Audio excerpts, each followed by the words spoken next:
Welcome into Other People's Shoes. As you know, I am your host, Neil Matthews. Thank you so much for joining me today. Super excited that you've chosen to stop by today. If you haven't done so already, please, why have you not, by the way? I did say please, though, so when we say please, things should happen, right? That's the way I was raised. But please jump right over to opspodcast.com right now. Feel free to leave a review there. Feel free to leave us a voicemail. What are you loving? What are you hating? Yes, even the haters are welcome. They truly are. And if you're really ambitious, which I think today's guest is going to really inspire you to be maybe even more ambitious, jump right over to our social medias, OPS Podcast Show, under Facebook, Instagram, and Twitter, under the handle at OPS Podcast Show. So with all that aside, I thought it was only fitting that we're in kind of the Georgia area today. I don't know about anybody else, but I woke up dreaming and thinking about peach tea and maybe sweet tea. And, it is kind of poetic and fitting in some respects because my niece is down in Athens, Georgia right now. Not Greece, but Athens, Georgia. And I think we're going to have a bulldog type of mentality to endure what we're going to have to endure in this world today, but be ready because here we go.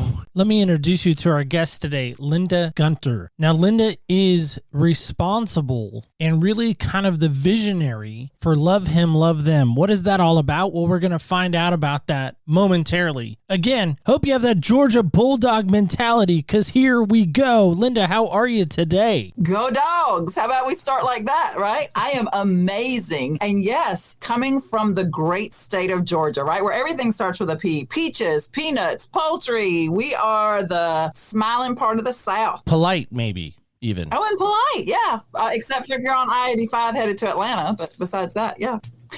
Now, I have been through Atlanta. Okay. I've been to the airport. All right.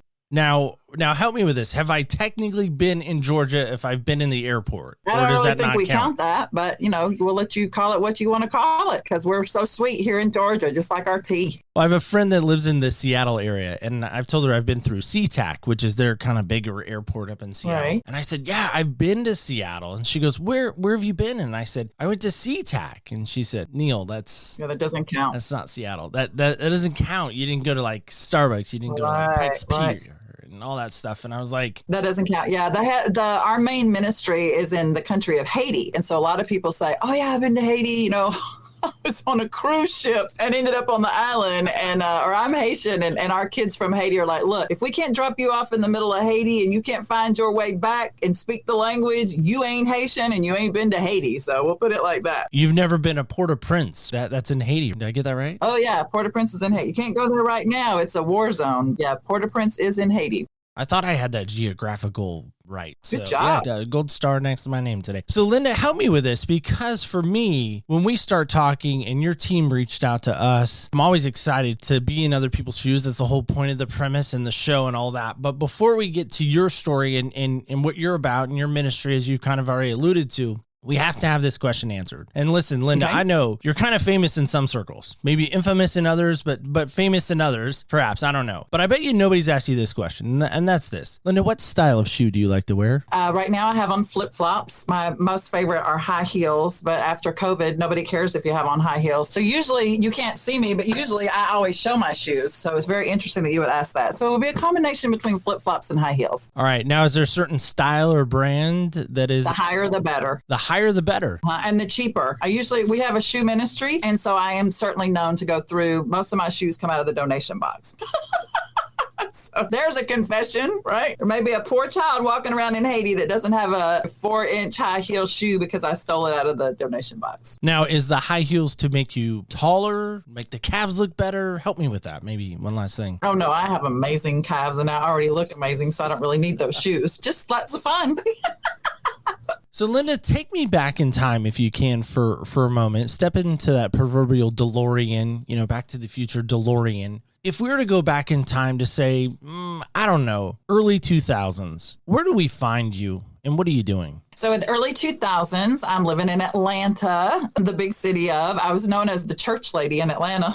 which is hilarious because I'm probably the wildest chick I know, which is amazing that we're releasing at 3 a.m. because I would have still been up in 2000 at 3 a.m. I was a real estate investor working in the fifth worst crime-ridden neighborhood in America, which is called Vine City. It's where all the drug dealers and prostitutes hang out in downtown Atlanta, which if you've been at the airport, you're right around the corner from it, oddly enough. And I was flipping houses. My husband and I were actually Chip and Joanna Gaines before Chip and Joanna Gaines were famous. That's what we used to do. We used to remodel and rehab houses. We took one of our houses. This is in our very first book called Peanut Butter Crackers and Flip-Flops. It tells that whole story. But one of our houses we turned into a homeless shelter. And we had the only homeless shelter in the city of Atlanta that took in what other people would not take in. So if you were pregnant and about to have a baby, we still took you. If you happened to have both gender children, we would still take you. We had probably the most posh homeless shelter. We did the most amazing things. Our outings for our homeless shelter were coming up to Lake Hartwell and going jet skiing.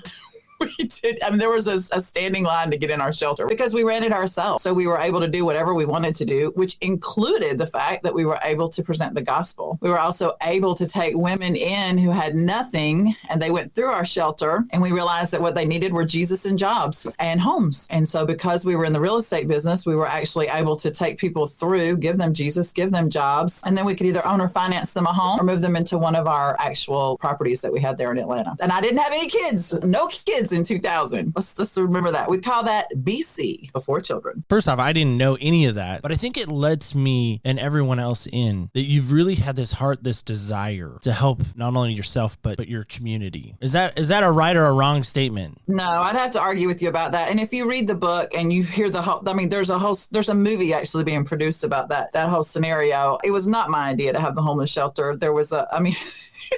I was not a nice person. I was very, very selfish. And actually, the whole premise of how that homeless shelter started was a homeless woman was standing on the porch of one of the houses we were renovating and asking if she could stay there. And I'll leave that there because it's you can read about that in our book, Peanut Butter Crackers and Flip-Flops. No, it wasn't anything nice on my end whatsoever. Very interesting how that whole thing started. Well, again, you talk about not being nice. You talk about maybe being, if it's not maybe too presumptuous to say, you were caring more about Linda than others. Oh, yes, absolutely. Well, our church right now, speaking of church life and giving people Jesus, is walking through the story of Joseph. Now, many know that story, whether they're in the church or out of the church. I mean, Joseph is a famous story. We know about his upbringing, being sold into slavery, getting into Potiphar's house. We know the alleged rape allegation gets him into prison. He's like, hey, don't forget me, butler, baker, don't forget me. And they forget him. And then he gets before Pharaoh, and then he flips Egypt on its head and takes over Egypt, all except for the Pharaoh, saves his family, saves the land, saves everybody in this amazing happy ever after story. And then he has this redemption moment with his old family, and then they all come to live in Egypt, and that's how we have the Israelites leave the Exodus, and Pharaoh. That's kind of like the 5-second version of that story. There's obviously more in depth in the Genesis of I think like 39, I think is roughly about where it starts. But I say all that to kind of maybe lead to this question. In that story with Joseph, he's humbled so many times. He's having to look inward and say, whoa, I need to sharpen off this edge, or this edge needs to come off of me. It needs to be sanded off of me. So Linda, if I were going to ask you, if there's a moment in your life where you kind of maybe had that stoplight moment where you had to stop and really evaluate where you were, is there a moment, and is there a thing that maybe kept you, if this didn't happen, you would have completely unraveled in your life? Oh, absolutely. Fast forward, and to cram a whole lot into a very short period of time, in 2004, my very best friend was murdered. Her husband killed her, and in 5 seconds later killed her mother. And she happened to have 5 children. She was Haitian. Obviously, her children were Haitian. And so in five minutes, 5 children lost their mom, their dad, and their grandmother. They fell through all of the government cracks. They ended up living in New York. As you know, you've already referenced, we live in Georgia. My friend lives here in Georgia. And basically, they were there for about 2 or 3 years. I stayed in touch with them. But the bottom line is this. One day I received a phone call, and it was from my friend's dad, who had lost his wife and daughter in this double murder at the hand of his son-in-law. And he basically told me that I was his last phone call, and that if I didn't take these children, that he was going to have to split them up and put them in foster care. And my immediate response to him, which this was not the moment, my immediate response to him was, I don't know, you wasted your last phone call because I don't have any kids. I don't like kids. And I don't know what in the world you think I'm going to do with your 5 Haitian kids. What's that about? Again, that's in another book, the whole story of that. But I will fast forward to say this. Very, very long story short, on the 17th day of the 7th month, and you were talking earlier about the Bible and church, I would challenge everyone to look and see at all of the unbelievable, miraculous things that happened on the 17th day of the 7th month. The family living in my home here in Gumlog, Georgia, went to the size of 7 with children ages 7 to 17. Now, that still wasn't the moment. I still had no idea. And I want you to understand, Neil, I did not even have a vehicle big enough to house these children. I couldn't transport them. I had to borrow a minivan. Now, this is a chick who was a real estate investor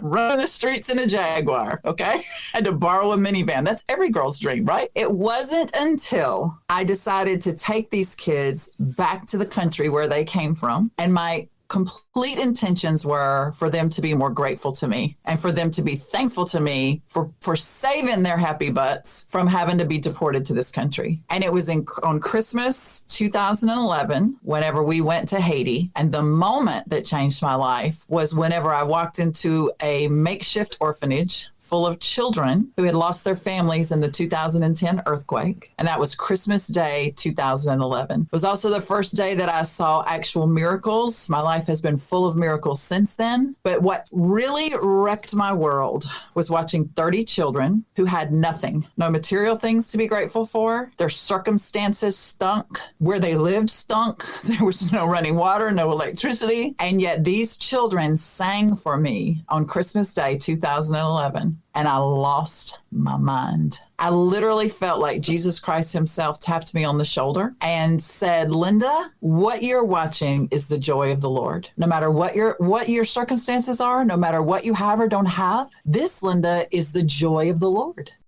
And girlfriend, you ain't got it. Your joy comes from when your husband does what you want him to. I just came downstairs. He didn't do what I wanted him to now either. So that hasn't changed. When these new kids you got, keep their room clean, your joy is just jacked up. And I left that orphanage that day. And I can specifically mark that moment in time when I walked out and told the guy that brought us there, I said, somebody ought to bring those kids to the United States. I said, you're not going to believe this, but everybody I know in the United States has running water. They have electricity. Most people I know have everything they need, and the majority of them have everything they want, but they ain't happy. There's no joy. And, his response back to me was his thick Haitian accent. Oh, Mommy Linda, every American I bring here, they say the same thing. Nobody ever does anything about it. But that's the moment that changed my life forever. I just think that's so impactful to think about because, let's face it, we kind of talked at the onset of, my wife and I are on our way to Mexico. I've been on Mexican mission trips through Christian organizations, Christian Missionary Alliance being the biggest one. It's the denomination I was a part of. And I've been to Ensenada. I've received mean mugging from men that we were ministering to the women and the children, playing soccer with them. And I remember we were at a makeshift orphanage as well in El Dorado, Mexico, which doesn't appear on a lot of maps because they literally take storage shed units like we think of here in the States, and they've made homes out of those storage units.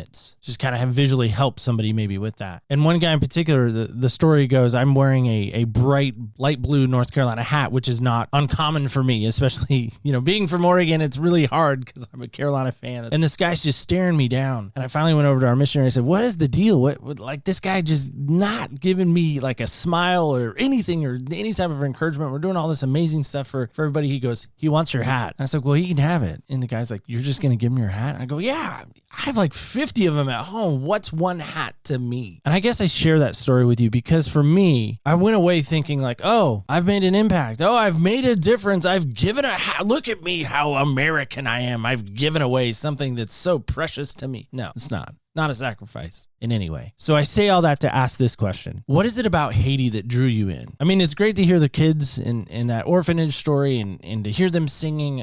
Obviously that must have been an emotional moment for you. But it builds from that, doesn't it? Or does it stop there and you're like, oh, I came home, I helped, it was amazing, and now what? Right. So I came home and after taking in 5 children overnight, I ran my home like a business. So we had family meetings that were run by Robert's Rules of Order. I still have have all of the minute books, which those are priceless. And so at our January family meeting after that Christmas trip, I asked my kids, I said, so what was that? Was that a one-time thing or what are we doing? My youngest daughter at that time, I have 12 children. My youngest daughter at that time said, Mommy Linda, we don't have a choice. Those children are counting on us. And that was the moment the decision was made. She said, if we don't help them, who's going to help them? And so my 5 children at that time did whatever they had to do. Some of them sold cake pops. Some of them made jewelry. We took over the concession stand at our local state park. And we never spent another traditional Christmas in the United States. It kind of was sickening to sit around and open gifts the way we had done for hours before when we had experienced this other Christmas in Haiti. And even to this day, we provide Christmas joy bags. We're also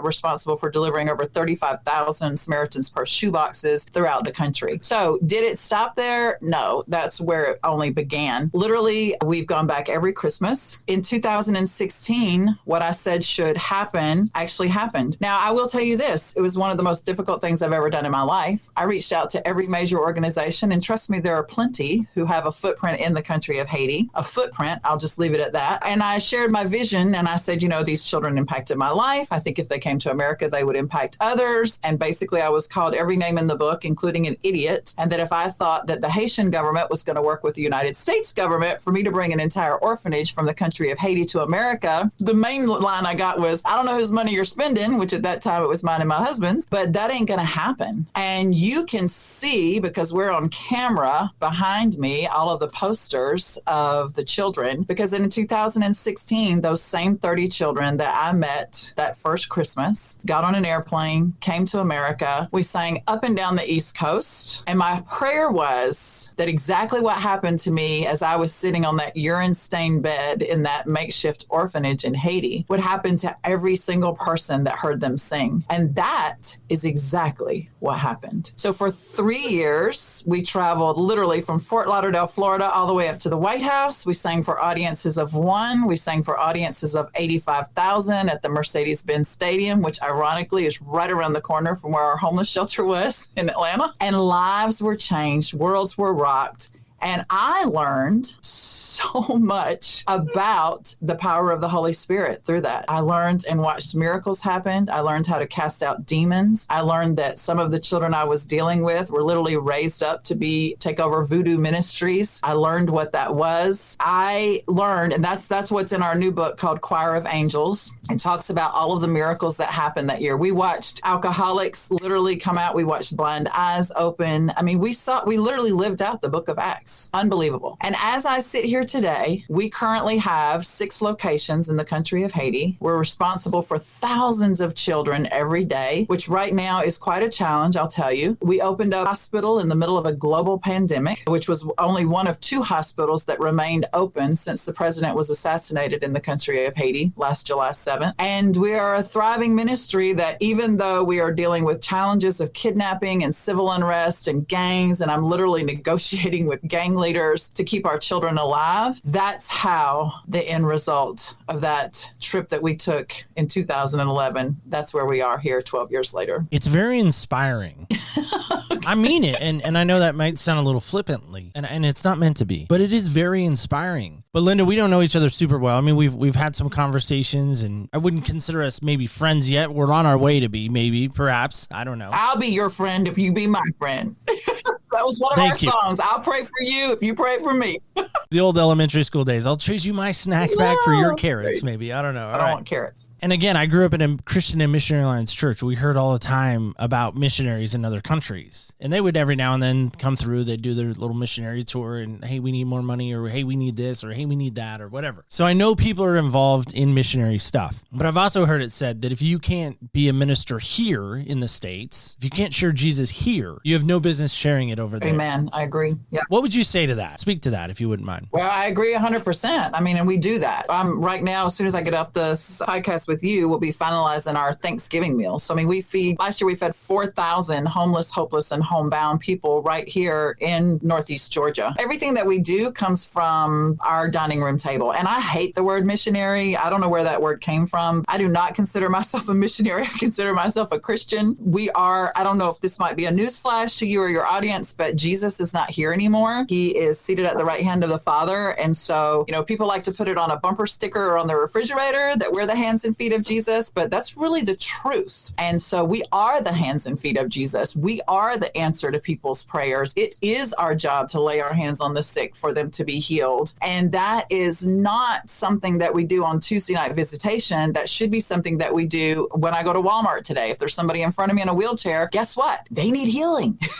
They don't have to tell me. You know, the Bible is also full of, there's a verse in James that says, for those of you who are sick, call on the leaders of the church. They'll come, they'll anoint you with oil, you'll be healed, and you get a bonus. Your sins are forgiven. So in my opinion, every Christian should have oil in their pocketbook. If you don't have a pocketbook, find somewhere else to put it. So no, I 100% believe this is not a game that we just do on mission trips. I can't stand that. And you know, something else I learned, Neil, is that because we do mission trips, when you can go to Haiti and not get killed or beheaded, we were constantly doing mission trips, 1 to 2 a month. Teachers teaching teachers how to teach trips for our schools, pastor training trips. So do I think that we need to do ministry here? I think you need to do ministry in your home, with your wife, with your kids, person that when you stop to get gas, you know, whoever your eyes lock with in the day, that's who God has placed right in your path. And he's placed you there because the Bible says the eyes of the Lord are roaming the earth, searching for a heart that's turned toward him so he can use them, because he's got a lot of folks praying. And there's not a whole lot of people that are willing to be an answer to prayer. I don't care where you are, if it's Walmart, the gas station, your office, your home, Haiti, it doesn't matter where you are. You've got to be the hands and feet of Jesus. That's our job. And yes, we do that everywhere. Well, I say that because I do hear so many say, well, that's not me.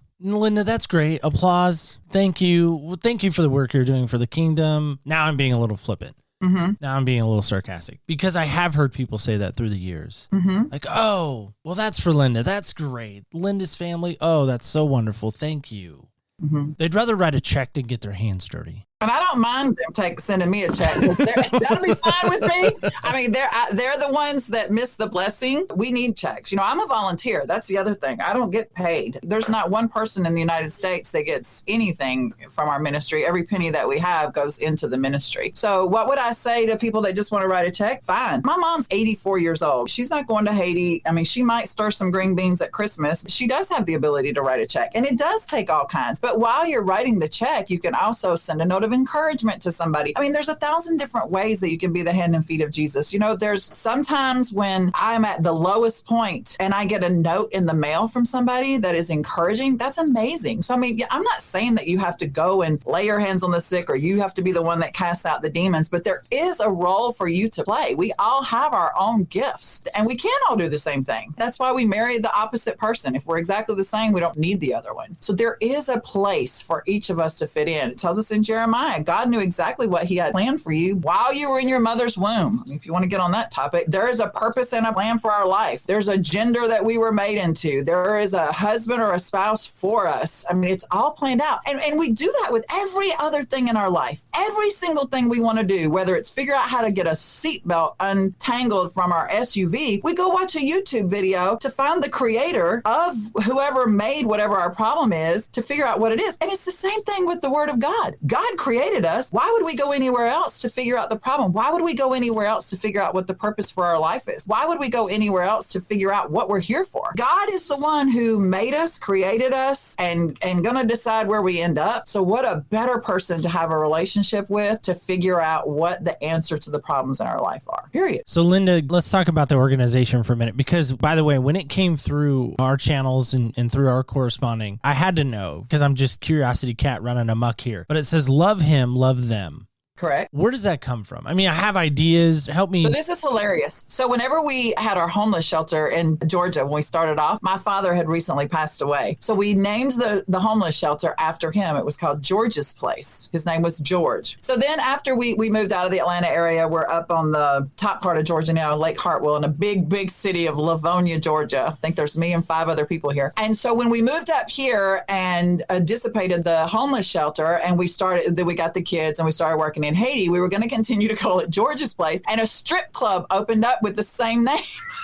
So So we were like, that's probably not going to work real good if somebody Googles us and they think we're a strip club. So we got to come up with another name. And so my husband said, and we actually have a Bible study too, but my husband said, love him, love them. And the reason is because that's the Bible in one sentence. If you don't know anything else, that's all you got to do. If you love God, then you can love them. God continuously places thems in our lives that we can't love. They irritate the snot out of us. And the only way that we can love them is through loving him. We have an entire Bible study on that, how to love him and love them. You know, if the entire world just did that one sentence, let's not go with the whole world. Let's go with people who profess to be Christians, people that say they love Jesus. If we really did love him, because the Bible tells us over and over, if you truly love me, follow my commandments. If you're really my disciples, do what I tell you to do. I want to tell that to my kids. Oh, I love you, Mommy Linda. Really? Well, go back upstairs and clean your room because I asked you that 2 hours ago, right? If you really love me, you do what I ask you to do. So love him, love them. My husband named the ministry after we had to get out of that strip club place, which we weren't in, but it looked like we were. And that's what he said. That's one sentence that if everyone will just do that, we'll be in a great place. That was very profound. I had a feeling that's what it was, but I just wanted to solidify that. So that's fun stuff. So Linda, let me ask you this question too. We have a guy that was kind of famous out here in Oregon, went on to the Olympics, came from a really small community, fishing community, and he,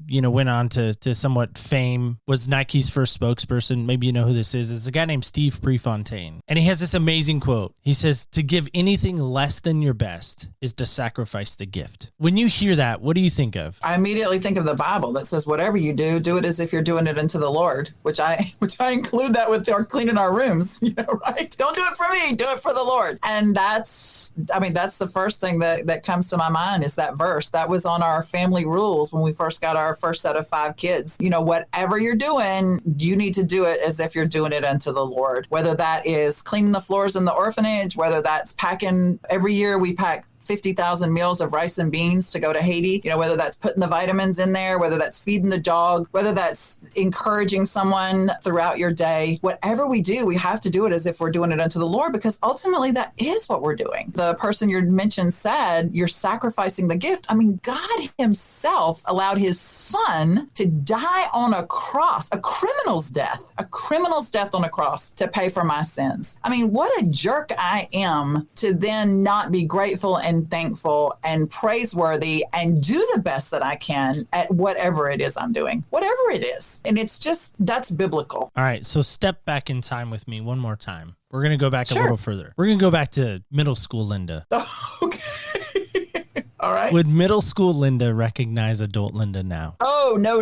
And I will tell you this, there's so funny. I was the bus driver, couldn't get anybody to drive the bus. And remember, I was the speaker and I was the director of the choir. Hilarious. And I want you to remember this. I had never had a choir before. This whole idea of bringing these kids here, I had no clue what I was doing. And literally, Neil, when we arrived in America at the Atlanta airport, by the way, we had $120 in our bank account and we had 8 buses break down on the way to pick us up. Spiritual warfare that just began. Okay, but now fast forward. So one of the 875 concerts we did, there were 2 people in the Congress. I think there were 3 different places we went. That there were people who had attended my high school who had no clue it was me on stage. They came up to me afterwards and said, "Are you Linda Schuler that went to XYZ high school and graduated with me and blah, blah, blah, blah?" And I'm like, "That's me." And the exact words out of their mouth were, "Oh my goodness, if God can save you, he can save anybody."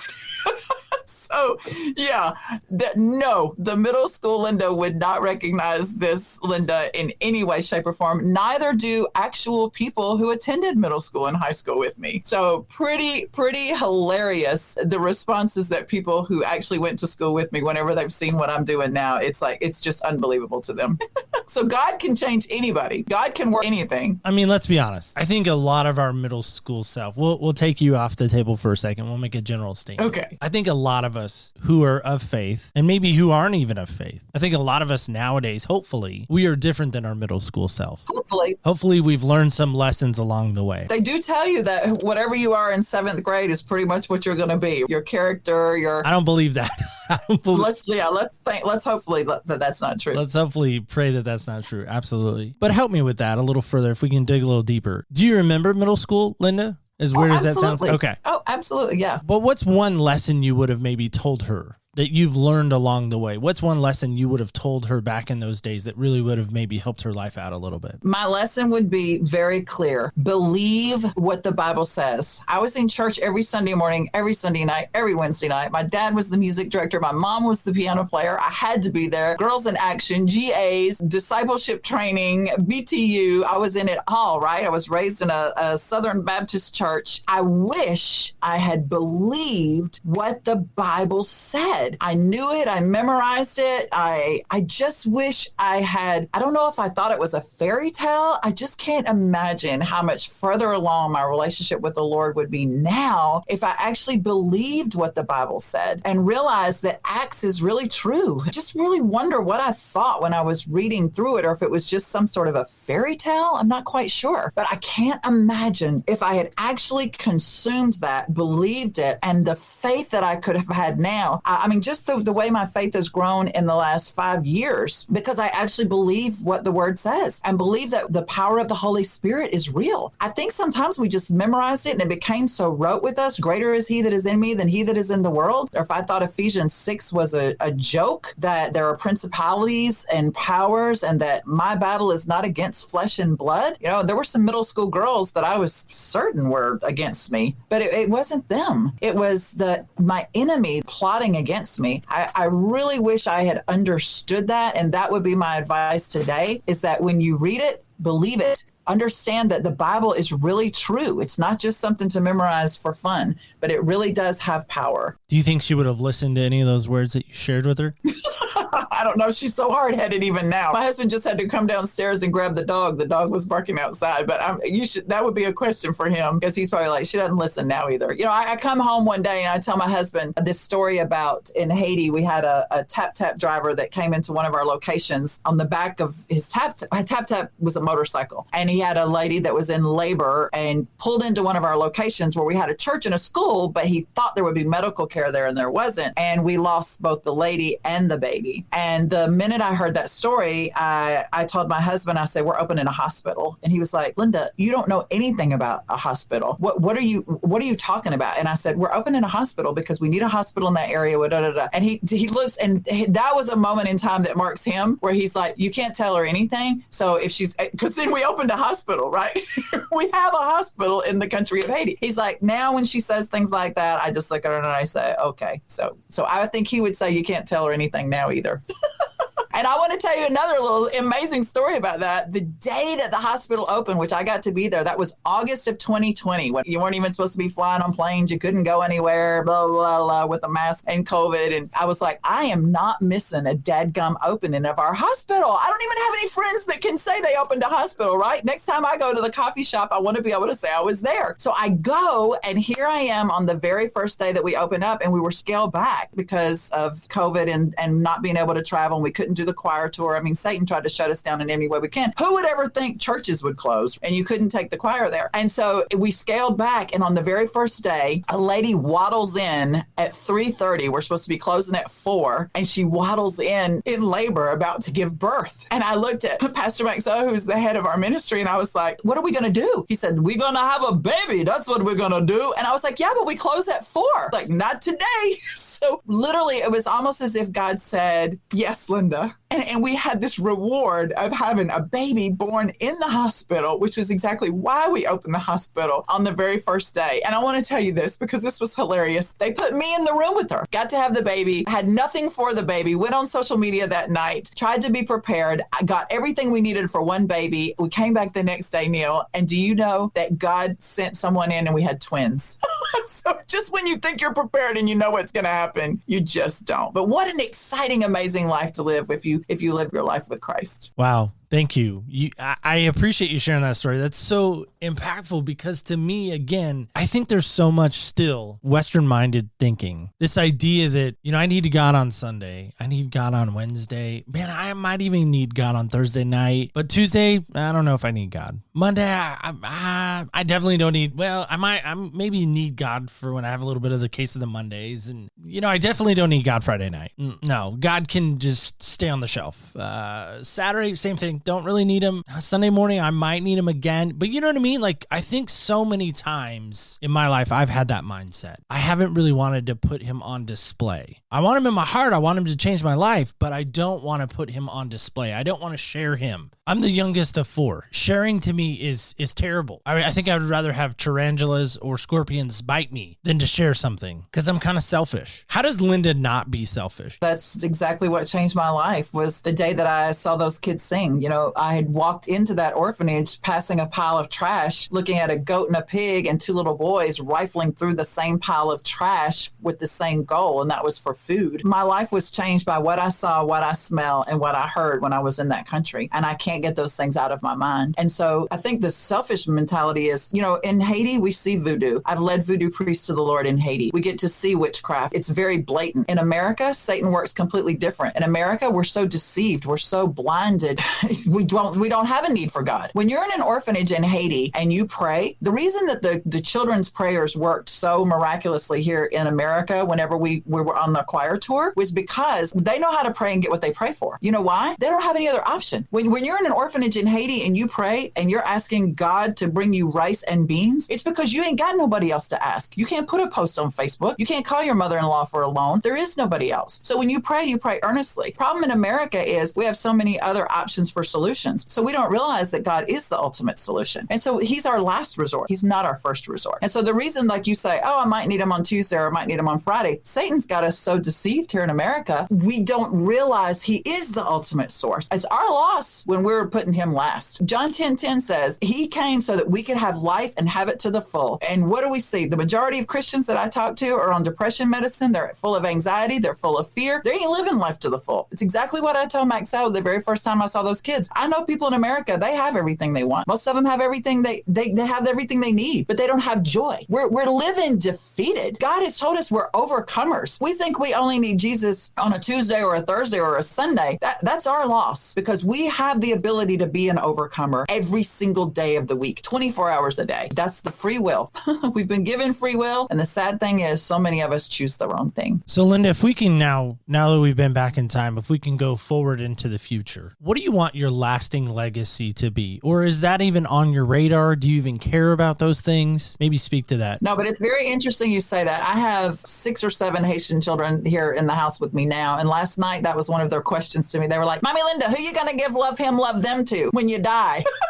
It's like, well, that's an interesting question. Well, I'm going to echo that. What would your answer be? If we can get in on the family meeting, can I get a first and a second on that? Maybe, I don't know. So they went through this whole scenario of all of the people that I should give love him, love them to. And I said, you know, a lot of times when somebody has a ministry, it's one man, one vision. What my vision is for what love him, love them needs to happen and what somebody else's might be, I have no idea. Am I thinking of my legacy? Absolutely not. Actually, I am currently the age that my father was when he passed away. And so, you know, I realized that any minute it could be my last minute. And so my legacy is right now, or I don't even want to use that word. Again, I don't like legacy. I don't like missionary, but my goal in life is that everywhere I go, a verse in the Bible that says, when you meet others, do you turn them away from sin? I have a show right now called Miracles with Mommy Linda. And I love the fact that every week I have an amazing miracle to share because God allows me to be an instrument for his will to be done. And so my goal right now is to live every single day and to have that full and that abundant life, to help as many people as I can and to speak truth. You know, Neil, there are very, very few people that are speaking truth. We have New Age, we have progressive Christianity. There are very few people that are actually teaching and preaching what the Word of God says. What is a man? What is a woman? What is marriage? I mean, just everything right now. Where's the value of life? And so my goal at this particular moment in my life is to help as many of the children as I can that we have in the country of Haiti. I would really love to get on a plane and go there today. I've got lots of kids that are waiting to get married till I can come to their wedding. My other goal is that the gang activity in Haiti, that there will be Damascus Road experiences with that, and that I can simply just share the true love of Jesus Christ with every single person that I come into contact with. Well, you probably know this guy. Maybe you've heard of him. One more quote, and then I want to end with something fun. Yes. Stephen Curtis Chapman, you ever heard that name come across your radar there? So a couple of years ago, more than a couple now, because I always think it's only been like 5 years, but really maybe it's been 10, maybe it's been 20. But in my mind, it's only been a few years, but really it's been longer. But anyway, he wrote this song, The Next 5 Minutes, by the way. Might be something to look into. He says, I'm going to live the next 5 minutes like it's my last 5 minutes, because all I know is the next 5 minutes, maybe all I have. And after the next 5 minutes, I'm going to turn the last 5 minutes into all I have. When I hear you say all those things, to me, that's what it reminded me of, is if you had only 5 minutes, which is not a long time, what would you do with it in Haiti? If somehow, some way we could say, Linda, you now have the power of Haiti from a government level, from a humanitarian level. What is your wish? What is your dream? You're in control of it all. I don't want to say magic because that almost insinuates like new age and all of that. So we'll eliminate that, but let your imagination run amok. What would you do with Haiti? You were allowed to be in control of it. Right. Well, it's very interesting that you asked me that question because I've already answered this on numerous occasions, and it's not a very godly response. Right now, what I had 5 minutes. What I would do right now is I would take 100 men, very powerful military men with guns bigger than what the gangs have, and I would show up, and I think it might take me more like 3 hours, but I would go through the streets and I would take care of getting the gangs off of the streets, because I've told that to numerous people. It would literally take me 3 hours with 100 men with guns bigger than what the gangs have to get this situation cleared up. And that may or may not be a very godly response, but that's exactly what I would do, because the evil that is there could be stopped in about 3 hours. And for whatever reason, why the United States government is not participating, I can't figure it out. We've tried to figure it out. In addition to them not supplying the manpower and the gunpower we need, also 97% of the immigrants that are coming across the border in Mexico, 97% of the Haitians are being deported when others aren't. So there is something bigger going on in this government. I would love to figure out what that is and why we can't get the help that we need, but that is a challenge that I think could be solved, maybe not in 5 minutes, but in about 3 hours. I mean, I've never been to Haiti. I got to be honest, it's not on my, top 10 list of places to go visit. I don't know if it'd make the top 100, to be candid. Right. But as you speak of Haiti, on numerous occasions, people can probably hear you get a little emotional. You get more than emotional. You shed tears, even. Why? It's very, very disturbing. I mean, Haiti is the poorest country in the Western Hemisphere. It is very difficult for me to go out to lunch with some of my friends here in America, hear the complaining and the frustration and the irritation when they get the wrong salad dressing right on their meal. And yet I know, because I am dealing with the struggles that we have in that country right now I'm trying to smuggle 17 children out of a location right next to the U.S. Embassy because there are gunshots and gang members outside of our particular orphanage there trying to kill the children. I just had 3 people kidnapped this past week, one from our bead ministry. We have a Beauty for Ashes jewelry line where we make jewelry out of trash. I think the struggle and the emotion that you hear is it is a tough life. And it's just right underneath us, right? If you go to Florida and swim, you get to the Caribbean. And it's not just, Haiti is the poorest. So I think the problem is that I'm intimately connected with these children, right? These are people that I live with 2 weeks out of the month every year until the president was assassinated. I was almost kidnapped the last time I was there, which was in April. That was then after I left. 2 days later, they ended up taking 17 Americans. So I think the emotion is my love and my concern for the children there, the safety that we're trying to get people out. It's just I don't know any other way to say it except for when you love him, you love them. And because I love them, I would like to make sure that they're safe. If somebody's hearing you right now, maybe they've been under a rock. Maybe they've just locked themselves away or put their head in the sand and they really haven't cared about Haiti. What would you say to them and why should they care? And maybe talk about how they can get involved to maybe actually start caring. What would your answer be to that? I would say, first of all, to go to just anything that we have, either our website, everything is Love Him, Love Them. So we have a website, we have a YouTube channel that you can actually see the children, meet the children. Our social media pretty much keeps you very much up to date. We'd love for you to help us buy a bag of rice. Right now, a bag of rice that we bought this time last year, which was $35, is now $200. That's a 50-pound bag of rice, and we need tons and tons and tons of rice. And right now, even if we had the $200 to buy the rice, one bag of rice, rice, it's very, very difficult to find it. And we have to risk our lives to go out into the streets to get the rice. So I would say probably the easiest way for you to fall in love is to look on our website, meet some of our children, sponsor a child, go to the YouTube channel. I think if you watched one 10-second snippet of the children and you saw the joy in their faces, even with everything that they're dealing with, I think you would see the love of Christ the same way I did, and they would win your hearts over the same way they won mine. So that would be my suggestion. Read our books. Choir of Angels, that book is out right now. You can get it anywhere. You can get it on our website, and I can autograph it, or one of the kids can autograph it. That tells their story. If you're not only under a rock from not knowing what Haiti is, but if you're under a rock in your life and have feelings of depression, are not quite sure what your next step is, I would highly recommend that you read our book just to see how